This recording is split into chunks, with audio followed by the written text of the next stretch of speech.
Subject और object में पहचानना जो होता है, देखिए मैं लिखा हूँ कि how to know subject and object. अब देखिए जैसे कि यहाँ पे एक सेंटेंस लिखा है कि ही टीच मी इंग्लिश। क्या लिखा है? ही टीच मी इंग्लिश। अब जैसे इस सेंटेंस को देखेंगे तो सबसे पहले हमको वर्ब को ढूंढना होगा। अब जैसे इसमें वर्ब जो है वो टीच है। क्या है? टीच है। तो जैसे ही टीच मतलब पूछेंगे कि क्या होता है, तो टीच मतलब होता है पढ़ाना। टीच मतलब पढ़ाना। तो जब हमको वर्ब मिल गया, टीच मतलब है पढ़ाना, तो हम पढ़ाना से पहले क्या या किसको लगाएंगे? तो हमको मिलेगा ऑब्जेक्ट। और अगर हम कौन लगाएंगे तो मिलेगा सब्जेक्ट। फिर से एक बात ध्यान से सुनिए, जो भी सेंटेंस दिया हो तो सबसे पहले हमको किसको ढूंढना है? वर्ब को। अब जैसे ही वर्ब को ढूंढना है तो उसके वर्ब के अंत में ना होता है, तो टीच मतलब होता क्या है? पढ़ाना। क्या है? पढ़ाना। तो जैसे ही मिल गया हमको वर्ब, तो फिर उसके पहले क्या या किसको लगाना है? तो क्या पढ़ाता है? क्या पढ़ाता है? तो क्या पढ़ाता है? तो मिलेगा आपको एक ऑब्जेक्ट इंग्लिश। क्या मिलेगा? इंग्लिश।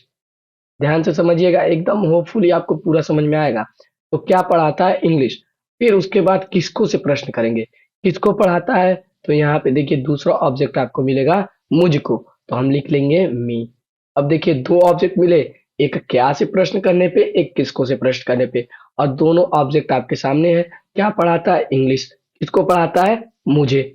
और अगर वर्ब से पहले अगर मैं कौन से प्रश्न कर दूं, किससे? कौन से?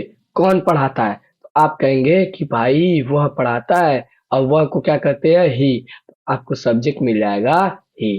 ठीक। सेकंड सेंटेंस पे चलते हैं, फिर से ध्यान से समझिएगा। सेकंड सेंटेंस है आई एम टीचिंग यू। क्या है? I am teaching you. तो जैसे इस सेंटेंस में गए तो हम ढूंढेंगे वर्ब, और वर्ब क्या है? टीचिंग है। अब कहेंगे सर कैसे पता? टीच मतलब होता है पढ़ाना। तो इससे पहले क्या या किसको लगाएंगे? क्या पढ़ाता है? तो आपको एक भी ऑब्जेक्ट नहीं मिलेगा। देखिए ऑब्जेक्ट दो मिलते हैं, या तो क्या से या तो किसको से। तो क्या से मैं प्रश्न किया तो एक भी ऑब्जेक्ट नहीं है। लेकिन जैसे ही मैं प्रश्न किया किसको पढ़ाता है, तो आपको ऑब्जेक्ट मिला तुम्हें पढ़ाता है। तो हम यहाँ पे लिख देंगे यू। क्या लिख देंगे? यू। और फिर उसके बाद हम कौन से प्रश्न करेंगे, किसको ढूंढने के लिए? सब्जेक्ट को ढूंढने के लिए। कौन पढ़ाता है? तो मैं पढ़ाता हूँ। कौन पढ़ाता है? मैं पढ़ाता हूँ। तो यहाँ लिख देंगे आई। होपफुली आपको समझ में आ रहा होगा। नेक्स्ट स्लाइड पे चलते हैं। अब जब नेक्स्ट स्लाइड पे आएंगे तो यहाँ पे भी देखिए वही सेम सेंटेंस हो गया नेक्स्ट स्लाइड पे। ठीक। यहाँ वाले भी सेम सेंटेंस हो गया। ठीक। इस स्लाइड पे आते हैं। अब देखिए इस स्लाइड पे लिखा है कि Ravi is playing cricket. Ravi is playing cricket. अब सबसे पहले हमको किसको ढूंढना है? वर्ब को ढूंढना है। तो यहाँ पे लिखा हुआ है प्लेइंग। प्लेइंग को अगर हम कहें प्ले, प्ले मतलब खेलना। प्ले मतलब खेलना। खेलना ना आ रहा है। ठीक। तो खेलना। तो क्या खेलता है? क्रिकेट। क्या खेलता है? क्रिकेट। किसको खेलता है? इससे दूसरा ऑब्जेक्ट आपको नहीं मिलेगा। क्या खेलता है? क्रिकेट। तो यहाँ पे आपको मिलेगा ऑब्जेक्ट क्रिकेट। अब ध्यान दीजिएगा, ऑब्जेक्ट दो प्रकार के होते हैं, एक डायरेक्ट ऑब्जेक्ट होता है, एक इनडायरेक्ट ऑब्जेक्ट होता है। तो मोस्टली जो नाउन ऑब्जेक्ट होते हैं वो डायरेक्ट ऑब्जेक्ट होते हैं, मतलब क्या से प्रश्न करने पे क्या खेलता है? क्रिकेट। तो इससे जो ऑब्जेक्ट मिलता है वो ऑब्जेक्ट कैसा होता है? डायरेक्ट। और उस बाकी जो किसको से मिलता है, मतलब जो प्रोनाउन होते हैं वो होते हैं इनडायरेक्ट ऑब्जेक्ट। तो हमको क्रिकेट मिला तो ये डायरेक्ट ऑब्जेक्ट है। फिर हम कौन खेलता है? तो भाई क्रिकेट कौन खेलता है? तो कौन खेलता है? रवि खेलता है। आपको सब्जेक्ट मिल जाएगा रवि। होपफुली एकदम समझ में आ रहा होगा। अब देखिए, अब यहाँ पे दो दो वर्ब है। वांट माने चाहना और प्ले मतलब खेलना। लेकिन आप ये ध्यान दीजिएगा कि जो पहले वर्ब आता है और उसके बाद टू के साथ जो जुड़ा रहता है उसको वर्ब ना होके वो इन्फिनेटिव हो जाता है। तो हम खेलना को वर्ब नहीं कहेंगे, वांट को वर्ब कहेंगे। अब ध्यान दीजिएगा इसमें, क्या खेलना चाहता है या क्या चाहता है, मतलब क्या चाहता है खेलना। यहाँ पे देखिए दोनों वर्ब को हम इंक्लूड करेंगे। क्या चाहता है? खेलना। तो क्या चाहता है? खेलना। फुटबॉल। क्या चाहता है? फुटबॉल। तो ऑब्जेक्ट आपका हो गया फुटबॉल। क्या हो जाएगा? फुटबॉल। ठीक। अब कौन चाहता है, मतलब कौन चाहता है खेलना फुटबॉल? तो हम। कौन चाहता है? हम। आपको सब्जेक्ट मिल जाएगा हम। ठीक। होपफुली समझ में आ रहा होगा। अब देखिए यहाँ पे देखिए, क्या क्या पीता है, मतलब ड्रिंक मतलब होता है पीना, वर्ब हम ढूंढ लिए। तो क्या पीता है? तो मिलेगा आपको कॉफी। क्या मिलेगा? कॉफी। अब एक चीज ध्यान दीजिएगा, जब इसमें किसको से प्रश्न करेंगे तो एवरी मॉर्निंग नहीं मिलेगा। ये मत सोचिएगा कि ये ऑब्जेक्ट मिल गया तो एवरी मॉर्निंग भी वर्ब होगा। तो नहीं, ये गलत हो जाएगा।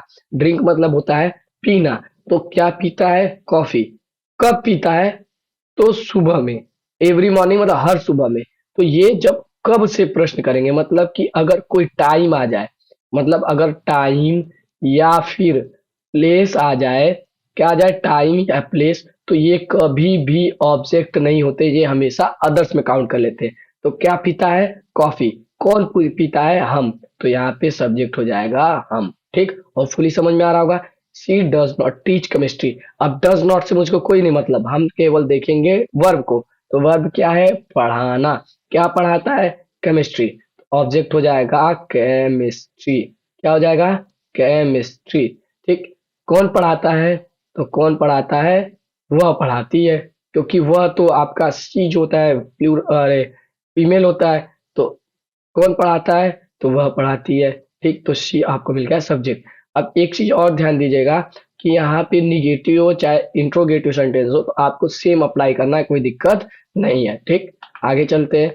अब यहाँ पे देखिए, he was going to market. अब हमसे वर्ब ढूंढना है, तो गो मतलब क्या होता है? जाना। अब ध्यान दीजिएगा, यहीं पे बच्चे फंसते हैं। अब देखिए, गो जो होता है वो ऐसा वर्ब होता है, इंट्रांजिटिव वर्ब होता है, इसके साथ कभी ऑब्जेक्ट नहीं आता। अगर मैं प्रश्न करूंगा क्या जाता है, तो कुछ नहीं मिला। ठीक, किसको जाता है? तो मार्केट नहीं होगा। ठीक, कहाँ जाता है तब मार्केट होगा। अब मैं बोला था कि अगर कोई प्लेस आ जाए, क्या आ जाए? प्लेस आ जाए। तो प्लेस क्या है? मार्केट है। मार्केट एक प्लेस है, मतलब एक जगह है। तो इस वजह से ये कभी भी ऑब्जेक्ट नहीं होगा।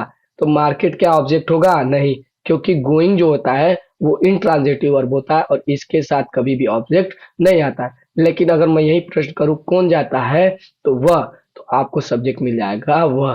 क्या इस सेंटेंस में ऑब्जेक्ट है? तो आप कहेंगे नहीं सर, इस सब्जेक्ट में ऑब्जेक्ट नहीं है। फिर क्या बोलता है? इंग्लिश। स्पीक मतलब क्या होता है? बोलना। वर्ब हम ढूंढ लिए। स्पीक मतलब बोलना। क्या बोलता है? इंग्लिश। आपको ऑब्जेक्ट मिल गया इंग्लिश। और कहाँ बोलता है? At work. तो यहाँ पे आपको फिर से प्लेस मिला। वर्क क्या है? वर्क आप बोलेंगे कि सर वर्क एक प्लेस है। तो क्या इसको ऑब्जेक्ट बनाएंगे? तो नहीं बनाएंगे। ठीक, फिर कौन बोलता है? तो वे। तो आपका दे क्या हो जाएगा? दे आपको आपका सब्जेक्ट हो जाएगा।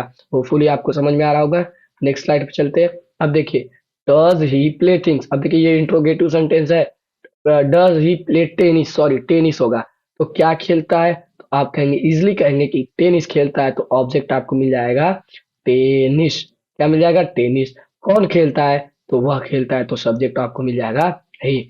होपफुली एकदम अच्छे से समझ में आ रही होगी। लास्ट सेंटेंस जो है, they speak English in USA. तो आपको इसमें सब्जेक्ट और ऑब्जेक्ट अपने से ढूंढना है और हमको बताना है। ठीक, ये छोटी सी ट्रिक की वीडियो थी। होपफुली सब्जेक्ट ऑब्जेक्ट पहचानने में दिक्कत नहीं होगी, क्योंकि बहुत से बच्चे सोचते हैं कि जो बाद में आता है वो ऑब्जेक्ट, और जो स्टार्टिंग में आ जाता है उसको सब्जेक्ट कर देते हैं। नहीं, सब्जेक्ट और ऑब्जेक्ट को पहचानने के लिए क्या या किसको अगर लगाएंगे तो आपको सब्जेक्ट ऑब्जेक्ट मिलेगा, और कौन लगाएंगे तो सब्जेक्ट मिलेगा। ठीक, तब तक के लिए जय हिंद। मिलते हैं नेक्स्ट वीडियो में।